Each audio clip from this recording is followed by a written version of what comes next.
Hello student, welcome back to my YouTube channel Shubham lecturer में आपका स्वागत है। मैं नरेंद्र सर। आज मैं केमिस्ट्री 12th क्लास रसायन विज्ञान चैप्टर 4 रासायनिक बलगतिकी फर्स्ट में आता है, केमिस्ट्री फर्स्ट में आएगा। तीसरा हम लोगों ने पढ़ लिया था। आज हम 4th लेसन रासायनिक बलगतिकी केमिकल काइनेटिक्स को पढ़ेंगे। इस वीडियो में अनेक प्रकार के रिएक्शंस हैं, ठीक। अभिक्रिया का दर है, रिएक्शन कैसे होता है, कितने समय में होता है, सांद्रता उसकी क्या होता है, इसके बारे में हम लोग पढ़ेंगे। तो आइए हम देखते हैं कि रासायनिक बलगतिकी में क्या क्या पढ़ना हम लोगों को है, ठीक। चलिए टॉपिक को लेते हैं हम।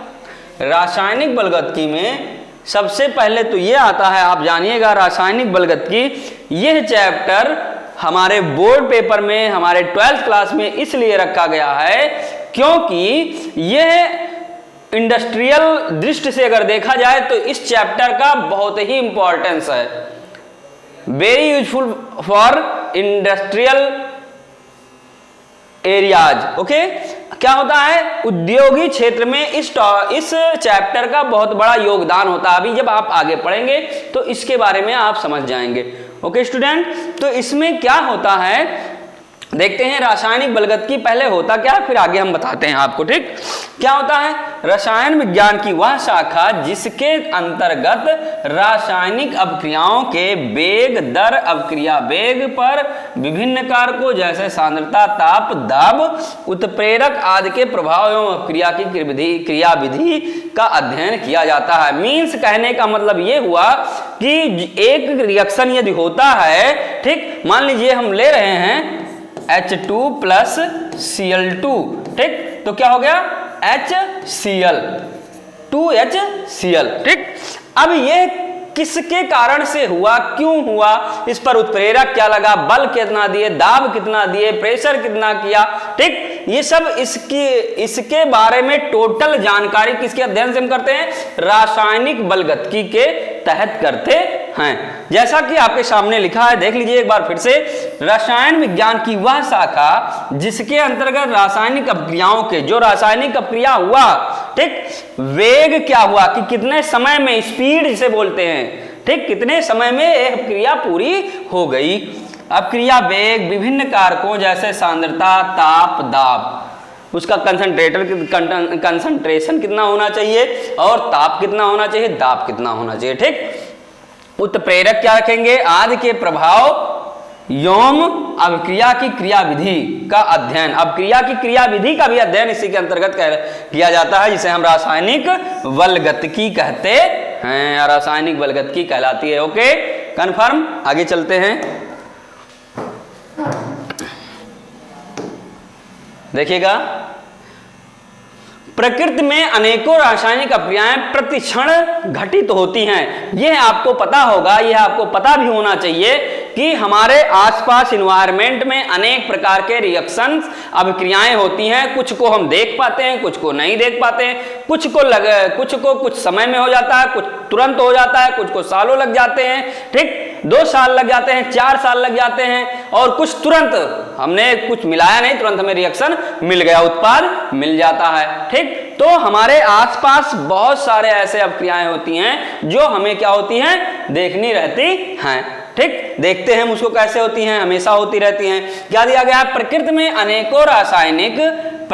अनेकों प्रकार के रासायनिक अभिक्रियाएं प्रतिक्षण घटित होती रहती हैं। इनमें से कुछ अत्यधिक तीव्र वेग से क्षण भर में संपन्न हो जाती हैं। कहने का मीन्स कुछ हैं जो तुरंत हो जाती हैं और कुछ हैं थोड़ा स्लो मोशन में होती हैं, जबकि कुछ अत्यधिक मंद वेग से संपन्न होती हैं, और कुछ अभिक्रियाएं हैं जो बहुत ही स्लोली होती हैं, जिसको आप ये नहीं निकाल सकते हैं कि इसका वेग क्या हो जाएगा, ठीक। आप ये भी नहीं निर्धारित कर सकते हैं कि कितने समय में हो रहा है। इतनी लंबी समय इतना लंबा समय वो अभिक्रिया लेते हैं, ठीक।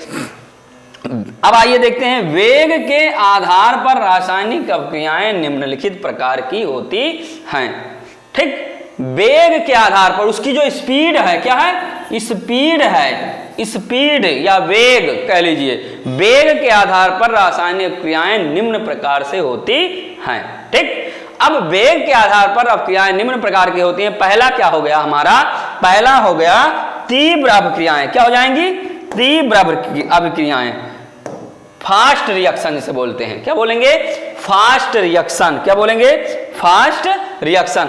अब इसे हम फास्ट रिएक्शन को यदि पढ़ते हैं तो सबसे पहले फास्ट रिएक्शन के बारे में समझ लीजिए। फास्ट का मतलब तेज और रिएक्शन का मतलब क्रिया, जो तेजी से अभिक्रिया हो जाए, जिसे हम दोनों अभिकारकों को आपस में मिलाते ही उत्पाद हमारा क्लियर हो जाता है। ठीक, जैसे हम दो उत्पाद को दो अभिकारक को, रिएक्टेंट्स को आपस में मिलाते हैं, ठीक है, तुरंत हमारा उत्पाद मिल जाता है। ऐसी अभिक्रियाएं क्या होती हैं, तीव्र अभिक्रियाएं कहलाती हैं। हम उसके गति को माप ही नहीं सकते हैं कि कितनी स्पीड से हो रही है। ठीक, वो हमारा क्या हो जाएगा, तीव्र अभिक्रियाएं। जैसे हमने यहां रखा और यहां पहुंच गया तो क्या हो गया, तीव्र गति से। ठीक, अब क्या हो, वह रासायनिक अभिक्रियाएं जो अतिशीघ्रता से संपन्न हो जाती हैं तीव्र अभिक्रियाएं कहलाती हैं। कहने का मीन्स जो तेजी से रिएक्शन हो उसे तीव्र अभिक्रिया कहते हैं। देखते हैं आगे।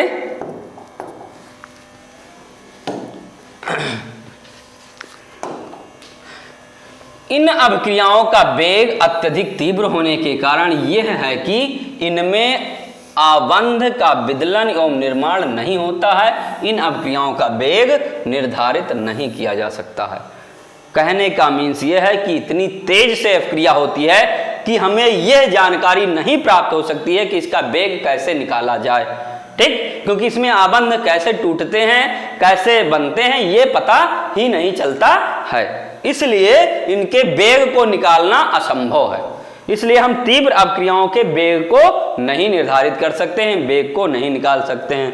ओके, क्या करते हैं हम, तीव्र अभिक्रियाओं के वेग को नहीं निकाल सकते। जैसे फॉर एग्जांपल में आपके सामने मैं एक एग्जांपल ले रहा हूं। ठीक, देखिएगा, जैसे आपके सामने मैं एक एग्जांपल ले रहा हूं। क्या होते हैं, एक एग्जांपल हम ले रहे हैं NaCl, यहां देखिएगा NaCl plus AgNO3, NaCl plus AgNO3। जब ये अभिक्रिया होता है, ठीक, तो ये क्या होती है, फास्ट अभिक्रिया होती है। क्या होती है, फास्ट होती है, तीव्र होती है। क्या होती है, तीव्र अभिक्रिया होती है। ध्यान से सुनिएगा, क्या होती है, ये तीव्र अभिक्रिया होती है। और किस में बदल जाता है, AgCl प्लस NaNO3। ये देखिएगा, ठीक, क्या होता है, ये इतना तेजी से अभिक्रिया होती है कि हमें पता ही नहीं चलता कब उत्पाद बन गया हमारा, कब प्रोडक्ट बन जाता है, ये हमें ज्ञात ही नहीं हो पाता। तो हम इसका वेग क्या निकाल पाएंगे, वेग इसका असंभव है। इसलिए हम इसके वेग को यहां नहीं पढ़ेंगे। ठीक, इसके वेग को निर्धारित नहीं कर सकते हैं।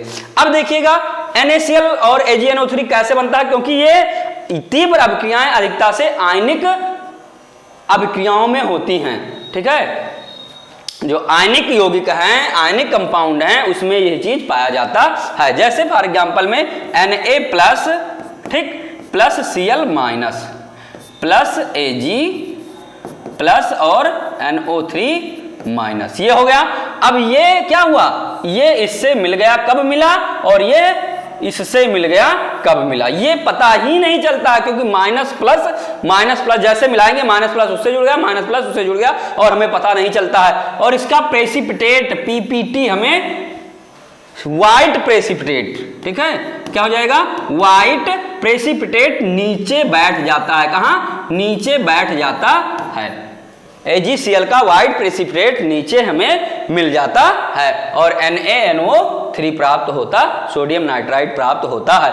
ये हुआ तीव्र अभिक्रिया। क्या हुआ, तीव्र अभिक्रिया। इसका हम वेग निर्धारित नहीं कर सकते हैं। प्लस माइनस से मिल गया, प्लस माइनस से मिल गया और अभिक्रिया तुरंत हमें मिल गई। ठीक, ये तो हुआ हमारा तीव्र अभिक्रिया। ओके, देख लीजिएगा इसको एक बार। NaCl AgNO3 को जब हम रिएक्शन कराते हैं तो इसमें प्लस और माइनस आपस में कब जुड़ जाते हैं, कब मिल जाते हैं, ये हमें ज्ञात ही नहीं होता है। ठीक, आयनिक यौगिकों में ये ज्यादा पाया जाता है। तीव्र अभिक्रियाएं जो होती हैं वो आयनिक यौगिकों में अधिक पाई जाती हैं। इसको आप ध्यान रखिएगा। ठीक है, आगे हम देखते हैं क्लीन कर रहे हैं। अब देखिए मंद अपक्रियाएं क्या हैं? Slow reactions. ध्यान से देखिएगा, स्लो रिएक्शंस। अब स्लो रिएक्शन का मीन्स ही है धीरे धीरे धीरे धीरे अपक्रिया का होना या धीरे धीरे अपक्रिया का पाया जाना। देखिएगा, वह रासायनिक अपक्रियाएं जो तीव्र अपक्रियाओं से कम एवं अति मंद अपक्रियाओं से अधिक वेग से संपन्न होती हैं, मंद अपक्रियाएं कहलाती हैं। मतलब कहने का मीन्स है मंद अपक्रियाओं से भी नीचे एक होता है जिसे हम अति मंद अपक्रिया कहते हैं। तो मंद अपक्रियाएं क्या होती हैं? थोड़ी देर कुछ समय लेती हैं और फिर क्या होती हैं? रिएक्शन हमें पता चल जाता है। इसलिए इनका हम क्या करेंगे? वेग को निर्धारित कर सकते हैं, कब बंध टूटा, कब नहीं टूटा, कब प्रोडक्ट बना। ठीक, ये सब हम इसमें निर्धारित कर सकते हैं मंद अपक्रियाओं में। ठीक, तो तीव्र अपक्रियाओं में हम वेग का निर्धारण नहीं कर सकते, इसलिए इसको काट दीजिए। इसको आपको केवल इतना जाना है तीव्र अपक्रियाएं होते क्या हैं। ओके, इसमें क्या होता है? वह रासायनिक अपक्रियाएं जो तीव्र अपक्रियाओं से कम एवं अतिमंद अपक्रियाओं से अधिक वेग से संपन्न होती हैं, वो क्या कहलाती हैं? मंद अपक्रियाएं कहलाती हैं। ओके, अब देखिएगा इसमें क्या होता है? इसमें होगा H2 प्लस O2। ठीक, H2 प्लस O2 तो क्या हो जाएगा? H2O2, ये हाइड्रोजन पराक्साइड। ठीक, क्या हो जाएगा? H2 plus O2 gives H2O2, ये हाइड्रोजन पराक्साइड बन जाता है। ये मंद अपक्रियाओं के तहत आता है। इसमें क्या होता है? यच बंद यच बंद। क्या होता है? यच बंद ऐसे ब्रेक होता है इसका, और वो डबल बंद वो इसका से ब्रेक होता है, फिर ये आपस में जुड़ जाता है। ठीक, और ये हमारा बन जाता है H2O2। ठीक, आगे देखिएगा,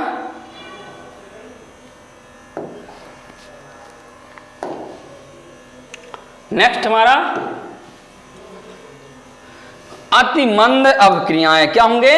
अतिमंद अपक्रियाएं, वेरी स्लो रिएक्शन, मतलब इतना स्लो कि स्लो से भी ज्यादा धीरे होते हैं। देखिएगा इसमें क्या है?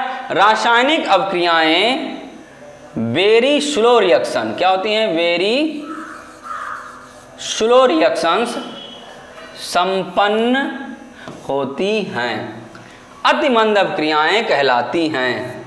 थोड़ा इसमें उल्टा दे दिए हैं। रासायनिक अपक्रियाएं अतिमंद अपक्रियाएं वह अपक्रियाएं होती हैं जो बहुत स्लो होती हैं या बहुत धीरे धीरे मंद होती हैं। रासायनिक ये अपक्रियाएं कई दिनों में या वर्षों तक या कई दर्शनीय रासायनिक परिवर्तन नहीं होता है। अत्यधिक मंद वेग से होने के कारण अपक्रियाओं के वेगों का प्रायोगिक निर्धारण असंभव है। ठीक, इसमें क्या होता है? इसमें यह होता है, ये अपक्रियाएं कई दिन तक, कई घंटों तक, कई साल तक या 2, 4, 10 साल तक होती रहती हैं। हम इसके वेग का निर्धारण नहीं कर सकते हैं क्योंकि ये कितने समय में हो रहा है। जब इतना लंबा समय ले रहा है तो हम इसका वेग निर्धारित नहीं कर सकते हैं। ठीक, क्या होता है? उदाहरण, उत्प्रेरक की अनुपस्थिति में हाइड्रोजन व ऑक्सीजन के संयोग से जल का निर्माण होना। क्या होते हैं? हाइड्रोजन और ऑक्सीजन से जल का निर्माण होना। बिना किसी उत्प्रेरक के जब हाइड्रोजन और जल का निर्माण होता है, ठीक है, तो वो अतिमंद अपक्रियाएं होती हैं। ठीक, समझ रहे हैं? अब क्या है, इसमें एक एग्जाम्पल और देख लीजिए। उदाहरण में एक उदाहरण अब आप लोग और देख लीजिए। इसमें क्या है? Iron rusting. आयरन रस्टिंग आप लोगों ने पढ़ा होगा, आयरन रस्टिंग क्या होता है। ठीक, आयरन रस्टिंग मतलब लोहे का क्षरण होना, लोहे का संक्षारण जिसे बोलते हैं। ठीक है, क्या होता है? लोहे का संक्षारण, लोहे का धीरे धीरे खत्म होना। जैसे क्या होता है? ऑक्सीजन या नम वायु की उपस्थिति में, ठीक, किसके? नम वायु या ऑक्सीजन की उपस्थिति में, ठीक, नम वायु या ऑक्सीजन की उपस्थिति में आयरन क्या बना रहा है?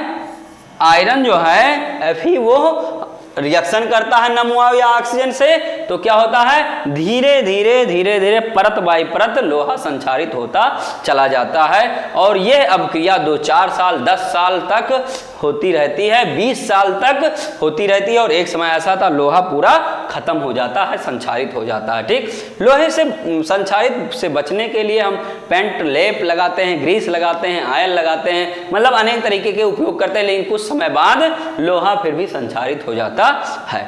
ठीक है, ये आयरन जो रस्टिंग है ये कई दिनों तक चलता रहता है, कई महीनों कई सालों तक चलता रहता है। ठीक, तो इसलिए हम इसका वेग निर्धारित नहीं कर सकते हैं। क्या कर सकते हैं, इसका वेग निर्धारित नहीं करते हैं। तो सो स्टूडेंट, आपको यहाँ 2 चीजें कंफर्म हो गई। पहला, तीव्र अभिक्रियाओं का वेग निर्धारित नहीं किया जा सकता, स्पीड नहीं निर्धारित किया जा सकता है।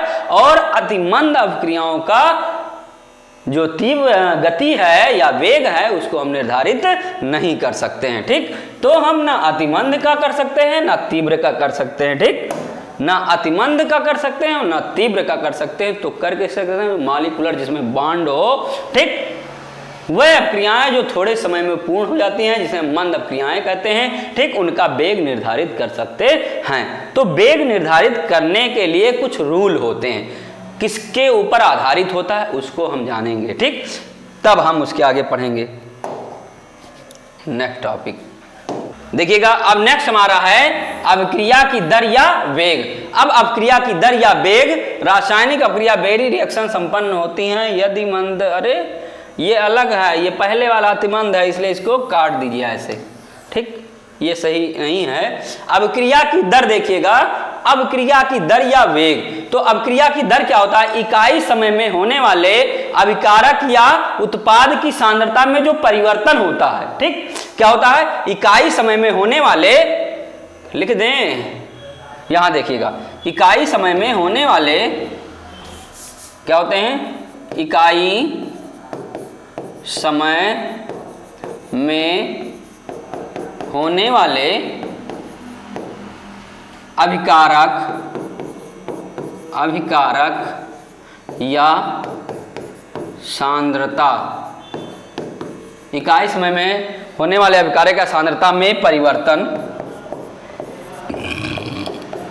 परिवर्तन को अभिक्रिया की दर या वेग कहते हैं। अभिक्रिया की दर या वेग कहते हैं। ठीक, क्या हो गया, इकाई समय में होने वाले अभिकारक या उत्पाद की सांद्रता में जो परिवर्तन होता है उसी को हम अभिक्रिया की दर या वेग कहते हैं। हमारे साथ बोलिएगा, एक लाइन का है, आपको तुरंत आ जाएगा। क्या है, इकाई समय में होने वाले इकाई समय में होने वाले अभिकारक या सांद्रता के परिवर्तन में जो परिवर्तन होता है उसी को हम क्या बोलते हैं, अभिक्रिया की दर या वेग कहते हैं। ठीक, ये आ जाएगा आपका, इसको ना देखिएगा। ठीक, क्या है, इकाई समय में होने वाले अभिकारक या सांद्रता में जो परिवर्तन होता है, ठीक, उसी को अभिक्रिया की दर या वेग कहते हैं। मींस यदि इकाई समय में डेल्टा सी, इकाई समय में डेल्टा सी परिवर्तन होता है, कितने समय में, डेल्टा टी समय में, तो ये क्या हो जाएगा, अभिक्रिया की दर। क्या हो जाएगी, अभिक्रिया की दर। क्या हो जाएगी, अभिक्रिया की दर। यहां देख लीजिए, अभिक्रिया की दर बराबर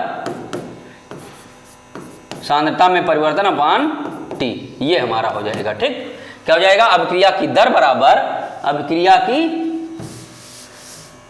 की दर बराबर delta C upon delta T. इकाई समय में होने वाले अभिकारक या उत्पाद में सांद्रता का परिवर्तन जो होता है वही हमारा क्या कहलाता है, अभिक्रिया की दर कहलाती है। नेक्स्ट हम देखते हैं क्या है हमारा, औसत दर या वेग। अब औसत दर या वेग को हम पढ़ते हैं। क्या पढ़ते हैं, औसत दर या वेग को पढ़ते हैं, एवरेज रेट और वेलोसिटी। ठीक, अब एवरेज रेट और वेलोसिटी क्या होता है, किसी निश्चित समय अंतराल डेल्टा टी में अभिकारक या उत्पाद की सांद्रता में परिवर्तन की दर को अभिक्रिया का औसत वेग या दर कहते हैं।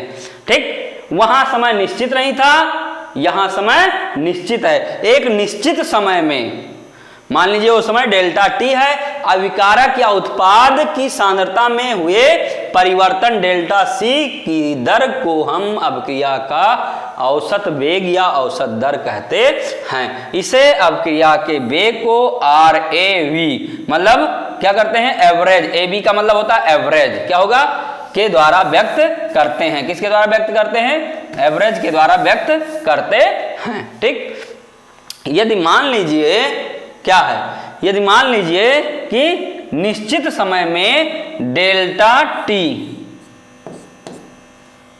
निश्चित समय में सांद्रता डेल्टा सी, ठीक, अपान डेल्टा टी परिवर्तन होता है तो RAV ये हो जाएगा। ठीक, यदि C क्या है, R हो गया, रिएजेंट हो गया, ठीक, तो यहां हम लिख सकते हैं क्या, अभिकारक को लिख सकते हैं R, ये तो डेल्टा R हो जाएगा। तो इसको बराबर हम लिख सकते हैं माइनस R2 माइनस R1, ठीक, अपान T2 माइनस T1 ये हो जाएगा। ठीक, यदि हम ये अभिकारक पुनः के उत्पाद की सांद्रता में हुए परिवर्तन को देखें, ठीक, ये तो हो गया हमारा रिएक्टेंट, अभिकारक में परिवर्तन हो गया तो उसका है ये। ठीक, अगर उत्पाद की सांद्रता में परिवर्तन हो रहा है तो क्या हो जाएगा, हम क्या लिख देंगे, ठीक, क्या लिख देंगे, यहां P लिख देंगे, P2 माइनस क्या लिख देंगे, P2 माइनस P1, ठीक, ये, और यहां T2 माइनस क्या लिख देंगे, T2 माइनस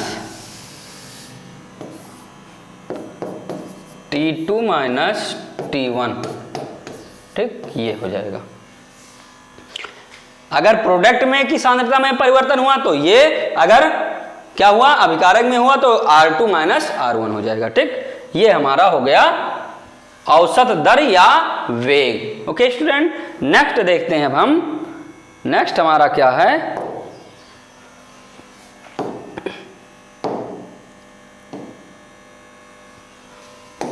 तात्क्षणिक वेग। ठीक, किसी निश्चित समय पर अभिकारक का उत्पाद की सांद्रता में होने वाले परिवर्तन की दर को क्या कहते हैं, तात्क्षणिक दर कहते हैं।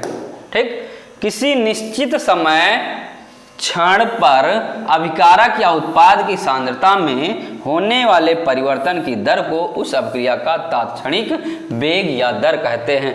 मतलब एकाएक वो चीज हो जाए, कोई रिएक्शन हम करवा रहे हैं तो तुरंत वो रिएक्शन हो जाता है तो उसी को हम तात्क्षणिक वेग कहते हैं, इंस्टैंटेनियस रेट बोलते हैं, तुरंत हो जाए। मान लीजिए ये है हमारा स्लोप दिखा रहे हैं आपको, मान लीजिए अगर यहां से रिएक्शन हो रहा है ऐसे, ठीक, तो ये हमारा T हो गया, ये हो गया C, सांद्रता जिसे बोलते हैं, क्या बोलेंगे, सांद्रता C। ठीक, तो ये क्या हो रहा है, यहां से 0 से स्टार्ट होता है और कहां तक जाता है, A, ये सांद्रता हो गया, ये वो हो गया, ये B हो गया। ठीक, और ये A हो जाएगा, नहीं इसे D मान लेते हैं हम। ठीक, तो ये स्लोप जो है यहां आने पर ये तुरंत यहां रिएक्शन कंप्लीट हो जाता है, क्या होता है, ये रिएक्शन यहां पर तुरंत कंप्लीट हो जाता है, इसी को हम तात्क्षणिक वेग कहते हैं। ठीक, आगे देखिएगा,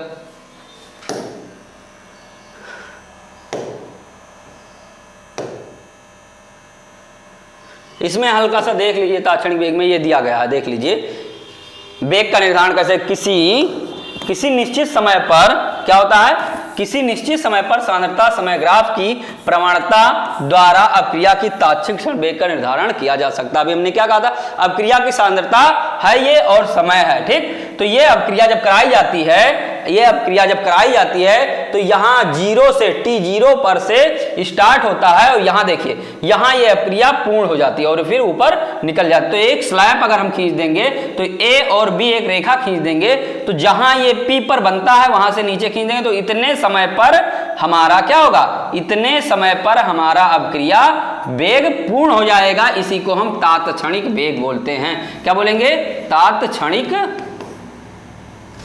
क्या बोलेंगे? तात्क्षणिक वेग बोलते हैं। क्या बोलेंगे? तात्क्षणिक वेग बोलते हैं। ये जो अभिक्रिया हो रही है, एक स्लोप बन रहा है आपके सामने, ठीक। तो यदि हम यहां से यहां रेखा को बढ़ाएं, यहां से यहां रेखा को बढ़ाएं, तो जिस सांद्रता पर और जिस टाइम पर हो रहा है, जहां ये टच कर रही है लाइन, उसे नीचे अगर हम एक क्या खींच दें, लंब खींच देते हैं, तो ये तात्क्षणिक वेग को निर्धारित करती है। बस आप इतना ही जानिए। अभी यहाँ आगे जब आपको केमिकल वगैरह कराया जाएगा, रिएक्शन कराया जाएगा, तब आपको देखिएगा, ठीक। अब इसमें और कुछ है नहीं, ठीक। अगर हम आपसे कहें तो ये क्या हो जाएगा? OA अपान OT, क्योंकि सांद्रता हमारा क्या है? OA है और समय क्या है? OV है। तो OA अपान OB लिख सकते हैं हम, OA अपान OB। यही हमारा तात्क्षणिक वेग का निर्धारण हो जाता है। चलिए, तात्क्षणिक वेग यही हमारा हो जाएगा OA अपान OB। ओके, अब हम अगला देखते हैं। नेक्स्ट हमारा क्या है? प्रारंभिक वेग, इनिशियल रेट। सिंपल सा, इसमें कुछ भी नहीं है, ठीक। इसको देख लीजिए आप। प्रारंभ में t0 पर समय किसी अभिक्रिया का वेग प्रारंभिक वेग कहलाता है। सिंपल सी बात है। यदि अभिक्रिया होने वाली होती है, ठीक, t0 मतलब अभी उस क्रिया शुरू होने वाली है, तो उसी को हम बोलते हैं इनिशियल वेग, प्रारंभिक वेग, अभिक्रिया का प्रारंभिक वेग। जैसे यहां से स्टार्ट हुआ अभिक्रिया, ठीक, तो यहां जो है अभी ये स्टार्ट ही होने वाला होता है, इसी को हम क्या बोलते हैं? प्रारंभिक वेग। जैसे हमने यहां से यहां चलना शुरू किया, तो यहां से जैसे स्टार्ट हमने किया, तो ये हमारा हो जाएगा t0 समय पर, ठीक। और यहां जैसे आगे चलेंगे t बराबर 1 2 ऐसे बढ़ता चला जाएगा। ये हमारा क्या हो जाएगा? प्रारंभिक वेग। ओके, नेक्स्ट देखते हैं। आप ये स्लोप को याद रखिएगा, बस इनिशियल वेग में इस स्लोप को याद रखिएगा। जो फिगर है इसको याद रखिए, ठीक, और तात्क्षणिक वेग के फिगर को याद रखिए। बस इतना ही आपको करना है, ठीक। नेक्स्ट हम देखते हैं क्या है। अभिक्रिया की दर को प्रभावित करने वाले कारक भी बोल सकते हैं। क्या बोल सकते हैं? अभिक्रिया की दर को प्रभावित करने वाले कारक। यहां लिख दे रहे हैं, क्या लिख देंगे? अभिक्रिया की दर को प्रभावित करने वाले कारक, प्रभावित करने वाले कारक, ठीक। अभिक्रिया की दर को प्रभावित करने वाले कारक कौन होते हैं? निश्चित ताप पर अपकारकों की सांद्रता में वृद्धि करने पर अभिक्रिया की दर में भी वृद्धि होती है। क्या होता है? यदि हम कोई अभिक्रिया करा रहे हैं, ताप को बढ़ाते हैं, तो अभिक्रिया तुरंत हो जाती है, ठीक। जैसे अगर हम एक पानी को लेते हैं, एक गिलास पानी को लेते हैं, थोड़े से चीनी को डालते हैं, तो ऐसे ऐसे कर हिलाते हैं उसको, तो क्या होता है? वो जल्दी गलता नहीं, लेकिन अगर ताप दे देंगे तो जल्दी गल जाता है, ठीक। तो अब ताप का कार्य क्या होता है? अभिक्रिया की दर को बढ़ाना। दूसरा क्या है? दूसरा हमारा है, ठीक, संख्या में वृद्धि, अणुओं के मध्य टक्करों की संभावना में वृद्धि हो जाती है। क्या होती है? जब हम गर्म करते हैं उसको तो अणुओं के मध्य टक्कर होता है, ठीक। टक्कर होगा तो तेजी से वो वृद्धि करेगा और तेजी से अभिक्रिया संपूर्ण हो जाती है। नेक्स्ट हमारा क्या है? देखिएगा, नेक्स्ट हमारा क्या है? ताप। सामान्यतया ताप वृद्धि पर अभिक्रिया की दर में वृद्धि होती है, क्योंकि ताप वृद्धि से सक्रिय अणुओं का अंश बढ़ता है। किसी अभिक्रिया के 10 सेंटीग्रेड के अंतराल वाले दो तापों पर वेग स्थिरांकों का अनुपात अभिक्रिया का ताप गुणांक कहलाता है। अर्थात क्या हो जाएगा? ये हो जाएगा T + 10 K/T केल्विन, ठीक। ये हो जाता है। इसी को हम ताप गुणांक बोलते हैं। क्या बोलेंगे? ताप गुणांक। इसी को हम क्या बोलेंगे? ताप गुणांक, ठीक। क्या हो जाएगा? ताप गुणांक इसे बोलते हैं। अब देखिएगा आगे, नेक्स्ट हमारा है तीसरा, उत्प्रेरक। उत्प्रेरक की उपस्थिति में सामान्यतः अभिक्रिया का वेग बढ़ जाता है, क्योंकि उत्प्रेरक की उपस्थिति में अभिक्रिया की सक्रियण ऊर्जा का मान कम हो जाता है। क्या होता है? जब हम कोई उत्प्रेरक डाल देते हैं, जैसे मान लीजिए अभी हमने एक एग्जांपल लिया था आपके सामने चीनी और पानी का। चीनी और पानी को मिलाते हैं तो क्या होता है? गर्म होता है।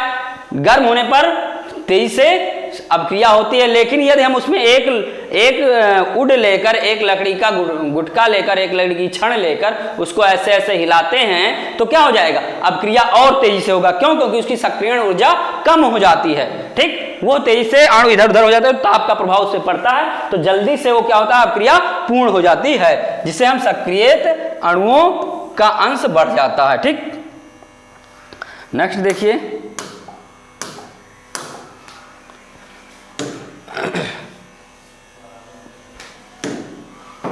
दाब हमने पढ़ा, सांद्रता, ताप। ठीक, अब क्या है, सांद्रता, ताप और उत्प्रेरक पढ़ लिया। अब दाब आता है। क्या है दाब में? क्या होता है, दाब आरोपित करने पर अपकारक के अणुओं के परस्पर समीप आने के कारण इकाई आयतन में उनका सांद्रण बढ़ जाता है, जिससे अणुओं की संख्या में तथा इस प्रकार प्रभावी टक्करों की संख्या में वृद्धि हो जाने के कारण अभिक्रिया का वेग बढ़ जाता है। यदि हम दाब देते हैं तो क्या होता है, अणु उसके पास पास आ जाते हैं। मान लीजिए इतनी बड़ी बाल्टी है, थोड़ा सा पानी है, उसको क्या करते हैं, दाब देते हैं तो पानी क्या होता है, नीचे आता है, और दाब देंगे तो पानी बाहर निकलने लगता है। ठीक, मतलब कहने का मीन्स यह है, यदि कोई अभिक्रिया उस पानी के अंदर हो रही होती है और दाब लगा देते हैं हम, तो अणु पास पास होते हैं, जिससे सक्रियण ऊर्जा कम हो जाती है और क्या होता है, सांद्रता बढ़ जाता है, जिसके कारण से दाब अभिक्रिया में परिवर्तन ला देता है और यह अभिक्रिया के दर को प्रभावित करता है। ठीक, अब क्या होता है, नेक्स्ट हमारा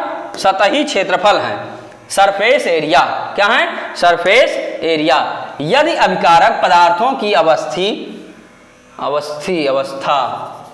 ठीक, यदि अभिकारक पदार्थ की अवस्था ठोस हो तो इसके पृष्ठ क्षेत्रफल में वृद्धि करने पर रासायनिक अभिक्रिया के वेग में वृद्धि हो जाती है। यदि क्या है, कोई पदार्थ ठोस है तो हम क्या करें, उसके सतह को बढ़ा देते हैं, थोड़ा चपटा कर देते हैं। कहने का मीन्स ये क्या है, अगर गोलाकार है या दंडवत है तो उसको चपटा कर देते हैं, तो क्या होता है, पदार्थ की अवस्था इसके पृष्ठ क्षेत्रफल में वृद्धि करने पर रासायनिक अभिक्रिया वेग में वृद्धि हो जाती है। यही कारण है कि ठोस अभिकारकों को सदैव बारीक चूर्ण के रूप में लिया जाता है, क्योंकि इनकी सतही क्षेत्रफल अधिक होने के कारण अभिक्रिया का वेग भी अधिक हो जाता है। अभी फिटकरी का पाउडर है, ठीक, अगर हम फिटकरी डायरेक्ट डाल देते हैं तो अभिक्रिया जल्दी नहीं होती है। ठीक, बेकिंग सोडा जल्दी डाल देते हैं, एक डग्गे नुमा डाल देंगे, ठोस डाल देंगे, क्रिस्टल नुमा डाल देंगे तो अभिक्रिया जल्दी नहीं होगी। लेकिन अगर हम उसके सतही क्षेत्रफल को पीस के छोटे छोटे कण के रूप में डालते हैं तो वो जल्दी हो जाती है अभिक्रिया। तो ये भी अभिक्रिया की दर को, अभिक्रिया के वेग के दर को बढ़ाता है। ठीक,